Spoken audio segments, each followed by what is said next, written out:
Echoes of the dead. The town of Ravenswood had a secret, one buried deep beneath its idyllic surface. At the heart of the town stood the abandoned St. Mercy Asylum, a crumbling relic of the past that had been shuttered for decades.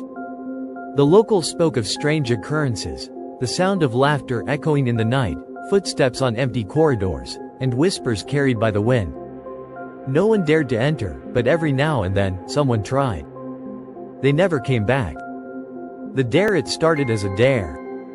Claire, Mark, and James, three friends looking for a thrill, decided to spend the night in St. Mercy Asylum. They had grown tired of the ghost stories and wanted to prove that there was nothing to fear. Armed with flashlights, a camera, and a bottle of cheap whiskey for courage, they made their way to the imposing structure. The asylum loomed in the moonlight, its windows shattered and ivy creeping up its walls. The once grand entrance now looked like the gaping maw of some terrible beast. "This place is creepy as hell," Mark muttered, his bravado fading as they stepped inside. The air was cold, unnaturally so, and the silence was deafening. Dust particles floated in the beam of their flashlights, and every creak of the floorboards seemed deafening. The first signs as they explored the asylum, they came across remnants of its dark past. Rusted hospital beds, crumbling wheelchairs, and faded patient files littered the rooms. On one wall, they found scratch marks, deep, jagged grooves that seemed to spell out the word, "Help." "Just some desperate patient," James said, though his voice wavered. Then came the laughter. It was faint at first, like the sound of a child giggling in the distance. Claire froze, gripping Mark's arm. "Did you hear that?" Mark nodded, his face pale. "Probably the wind." But the laughter grew louder, closer, until it seemed to echo all around them. James pointed the camera down the hallway, the beam of his flashlight barely cutting through the darkness. "Who's there?" he called out. The laughter stopped. The echoes began. They decided to leave, but the asylum wouldn't let them. The way back to the entrance seemed to shift, the hallways twisting and turning as though the building itself were alive. Claire was the first to notice the voices.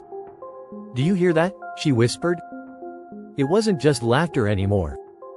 It was murmurs, voices overlapping, whispering unintelligible words. They came from the walls, the floors, the very air around them. Mark shone his flashlight down a corridor and froze. At the far end, a figure stood, a man in a hospital gown, his face obscured by shadow. "Hey, who are you?" Mark shouted, but the figure didn't move. Then, with an unnatural jerk, it took a step forward. And another.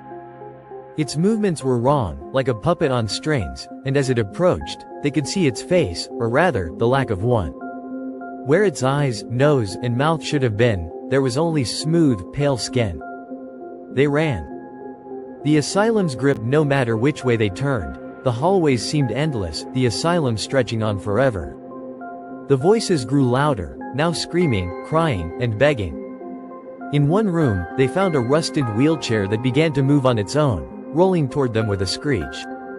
In another, the walls seemed to bleed, dark streaks oozing from cracks in the plaster.